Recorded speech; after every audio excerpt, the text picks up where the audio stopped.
टपोरियों की उस पार्टी में इतनी खूबसूरत लड़की की मौजूदगी हैरानी की बात थी। कद में वो जीत सिंह जितनी ही लंबी थी। उसके छोटे कटे बालों की वजह से उसके चेहरे पर किसी खिलंदड़े शरारती किशोर जैसे भाव थे। उसकी आंखों में बिलौरी चमक थी और अध खुले लाल होंठ निमंत्रण देते जान पड़ते थे। जीत सिंह ने उसकी उम्र का अंदाजा 20 साल का लगाया, लेकिन जैसे उसने बॉडी निकाली थी, उस लिहाज से वो 16 की भी हो सकती थी और 25 की भी हो सकती थी। उसकी वहां मौजूदगी एक ही बात सिद्ध करती थी, हाई क्लास बाई थी। हेलो, वो बड़े चित्ताकर्षक भाव से बोली। जीत सिंह मशीनी अंदाज से मुस्कुराया। मैं डिम्पल, वो बोली। जीत सिंह ने जवाब में अपना नाम बताने का उपक्रम नहीं किया। मजा आ रहा है क्या? वो अपना निचला होंठ बड़ी अदा से दांतों में दबाती बोली। आना शुरू तो हुआ है। क्या पी रहे हो? विस्की। मेरे को तो वोडका पसंद है। वो वेटर। आओ उधर बैठे। उधर किधर? उसने डांस स्टेज से विपरीत दिशा में इशारा किया, जहां दीवार के साथ एक 2 सीटर सोफा लगा था और जो खाली था। जीत सिंह ने सहमति में सिर हिलाया। उसने बड़ी आत्मीयता से उसकी बाह में बाह पिरोई और उधर बढ़ी। बैठो। सोफे के करीब पहुंचकर वो बोली, मैं आती हूँ। वो चली गई। जब वापस लौटी तो दोनों हाथों में 2 गिलास थामे थी। साफ पता चल रहा था कि एक में विस्की सोडा था और दूसरे में आइस क्यूब्स के साथ जो तरल पदार्थ था वो जरूर वोडका थी। उसने विस्की का गिलास जीत सिंह की ओर बढ़ा दिया।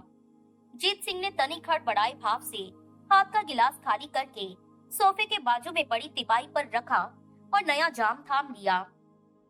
लड़की सोफे पर उसके साथ सट कर बैठ गई। चीयर्स, वो बोली। चीयर्स, जीत सिंह बोला। पियो और जियो। ना जी सको तो मर जाओ। मेरे साथ कोई नहीं मर सकता। वो अपने रेशमी जिस्म का और भार उस पर डालती हुई बोली। मैं तो मर्दों में प्राण फूंक देती हूँ। मुझे यकीन है। क्या मैं पसंद आई? बहुत। साबित करके दिखाओ। क्या? यही कि मैं पसंद आई। जीत सिंह ने अपना खाली हाथ उसकी कमर में डाल दिया। हॉल में इतने लोग हैं, जीत सिंह बोला। खास मेरे पर ये मेहरबानी क्यों? क्या तुम्हें अच्छा नहीं लग रहा? अच्छा तो लग रहा है, पर अभी और अच्छा लगेगा। तुमने मेरे सवाल का जवाब नहीं दिया। वो क्या है कि तुम मुझे अच्छे लगे? या फिर बड़ा बटाटा ऐसा बोला? क्या? कैसा बोला? मेरे पर खास मेहरबान होकर दिखाना था। तुम खास मेहमान हो, इसलिए खास खिदमत। हाँ, क्योंकि बड़ा बटाटा ऐसा बोला। अरे बोला भी तो क्या हुआ? वो तनिक झुंझलाई। तुम्हें तो खुश होना चाहिए कि उसने अपने खास मेहमान की खिदमत के लिए खास मुझे चुना। है ना मैं खुश? गिलास खाली करो। क्या जल्दी है? अरे वो फिल्म देखने का है या नहीं, जिसका मैंने अभी ट्रेलर भी ठीक से नहीं दिखाया? देखने का है। स्पेशल शो, खाली एक दर्शक। बढ़िया। गिलास खाली करो। उसने किया और खाली गिलास तिपाई पर रख दिया। उसने अपना जाम होंठों से लगाया, एक छोटा सा सिप लिया और उसे अपनी तरफ की तिपाई पर रख दिया। उसने अपनी गोरी सुडोल बाहें जीत सिंह के गले में डाल दी और लता की तरह उसके साथ लिपट गई। लोग देख रहे हैं, जीत सिंह फंसे कंठ से बोला। कोई नहीं देख रहा, सब स्टेज की तरफ देख रहे हैं। वो उसके कान की लौ चुभलाती फुसफुसाई। सबकी पीठ है इधर। सबकी नहीं। फिर भी कोई वादा नहीं, इधर की पार्टी में सब चलता है। लेकिन चुप। वो पता नहीं क्या क्या करने लगी। अरे सुनो तो, वो हाफता सा बोला। क्या सुनो? वो इठलाकर बोली। बस काफी है। काफी है? अरे अभी तो कुछ भी नहीं हुआ। इधर काफी है। ओह। कुछ क्षण खामोशी रही। ठीक है, मैं समझ गई। फिर वो बोली। क्या समझ गई? अभी मालूम होता है। उसने उसे बंधन मुक्त किया और उठ खड़ी हुई। उठो। वो उठा। आओ। कहाँ? बेडरूम में। बेडरूम में? कौन से बेडरूम में? कोई ना कोई खाली होगा, देखते हैं, चलो। उसने घड़ी पर निगाह डाली। 7:20। ठीक 9 बजे उसने बिग बॉस में होना था। कोताही उसका खाना खराब कर सकती थी। कल इंस्पेक्टर गोविलकर का गुस्सा गाली गलौज से ही ठंडा पड़ गया था। आज उसका कहर उस पर बुरी तरह टूट सकता था। उसकी बात में लड़की उस दरवाजे पर पहुंची जिस पर खड़े बड़ा बटाटा को उसने उससे बात करते देखा था। उसने हौले से दरवाजे को धक्का देकर थोड़ा सा खोला। जीत सिंह ने उसके कंधे पर से भीतर झांका। भीतर बड़ा बटाटा मौजूद था। वो एक सोफे पर यूं बैठा हुआ था कि उसका मुंह दरवाजे की ओर होने की जगह बाईं दीवार की ओर था। उसके सामने कारपेट पर एक नौजवान लड़की यूं उकड़ू बैठी हुई थी कि उसका सिर बड़ा बटाटा की गोद में था। उसकी आंखें बंद थी, मुंह खुला था और उसने दाएं हाथ से लड़की का सिर यूं मजबूती से थामा हुआ था कि वो चाहकर भी उसे उसकी गोद में से उठा नहीं सकती थी। डिम्पल ने जैसे हौले से दरवाजा खोला था वैसे ही हौले से बंद कर दिया। उसने अगला दरवाजा ट्राई किया तो उसमें भी वैसा ही नजारा हुआ। पता नहीं दरवाजे को भीतर से बंद करना लोग बाग नशे में भूल जाते थे या किसी को परवाह ही नहीं थी। नीचे एक ही और रूम है, डिम्पल बोली। वो भी ऑक्यूपाइड हुआ तो ऊपर जाना पड़ेगा। जीत सिंह खामोश रहा। उसने अगले दरवाजे को धक्का दिया तो कमरा खाली पाया। आओ। जीत सिंह उसके साथ भीतर दाखिल हुआ। वो दरवाजा बंद करने की बाबत सोच ही रहा था कि डिम्पल ने खुद भीतर की दोनों चिटकनियां चढ़ा दी। भीतर एक डबल ट्यूबलाइट जल रही थी जिसकी वहां भरपूर रोशनी थी। उसने जीत सिंह को पलंग पर धकेल दिया और मादक स्वर में बोली, तैयार हो जाओ, मैं भी तैयार होकर आती हूँ। जीत सिंह ने सहमति में सिर हिलाया। वो बाथरूम में चली गई। उसके पीछे दरवाजा बंद हो गया। थोड़ी देर बाद दरवाजा खुला तो वो एक तौलिया लपेटे बाहर निकली। एक हाथ से वो तौलिए को मुट्ठी में जकड़े थी और दूसरे में एक विस्की का गिलास था। अरे, वो हैरानी से बोली, तैयार नहीं हुए? यहाँ विस्की नलके से निकलती है?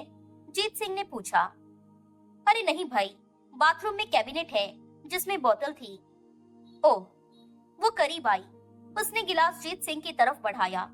लो, वो बोली। बाद में, जीत सिंह बोला। ओह, बाद में। उसने गिलास चाय टेबल पर रख दिया। Now undress.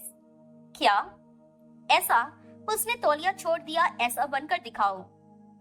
तौलिया उसके टखनों के गिर्द गिरा। जीत सिंह का कलेजा मुंह को आने लगा। कितनी शानदार बनी हुई थी। अनायास ही उसके मानस पटल पर सुष्मिता का अक्स उभरा। ऐसे ही वो भी पुरसुमल के सामने खड़ी हो जाती होगी। मिसेस जो ठहरी, मिसेस चंगुलानी जो ठहरी। बोर्ड जो लगा था उस पर सुष्मिता चंगुलानी, सोल प्रोप्राइटर पुरसुमल चंगुलानी। इस डिपार्टमेंट स्टोर की ये आइटम बिक्री के लिए नहीं है। यहाँ कोई सुष्मिता नहीं रहती।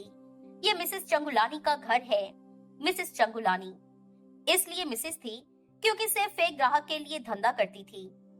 अरे, कुछ दिखाई दे रहा है या नहीं? डिम्पल झुंझलाई। दिखाई दे रहा है, जीत सिंह बोला। जन्नत का नजारा दिखाई दे रहा है। तो फिर? मैं चाहता हूँ कि ना दिखाई दे। क्या? बत्तियां बंद करो, सब, बाथरूम की भी। अरे, पागल हो क्या?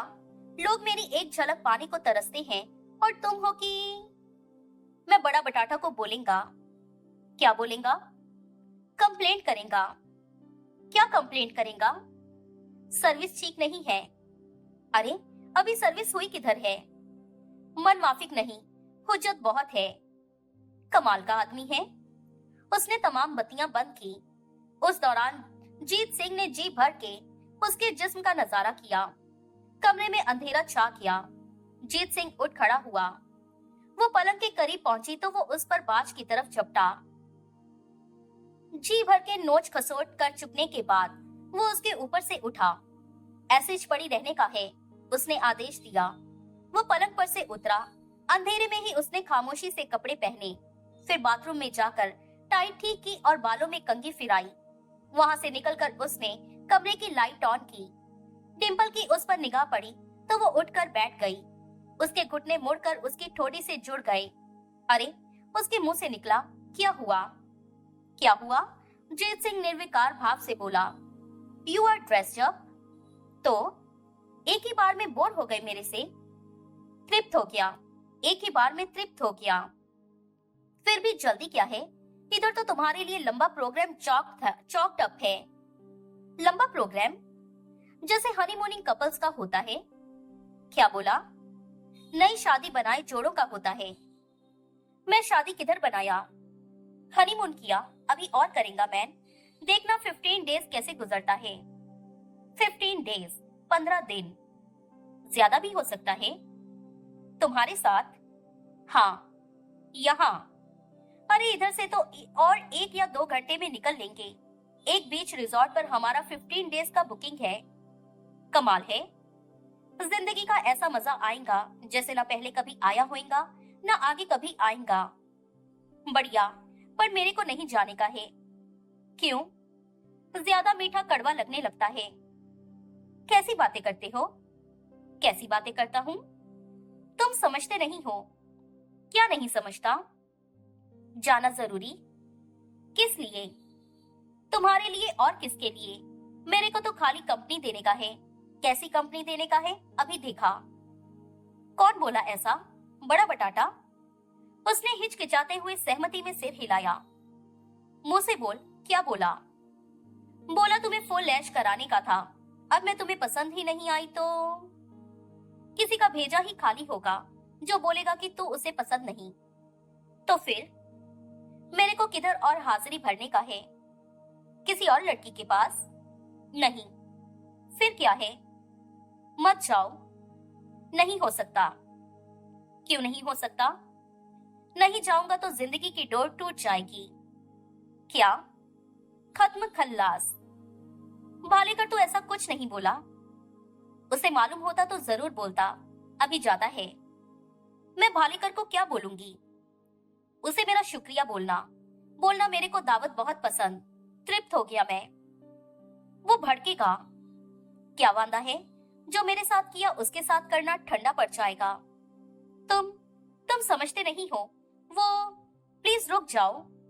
नहीं, तू बड़ा बटाटा को मेरा शुक्रिया बोलना। मैं तेरे को तेरा शुक्रिया बोलना है।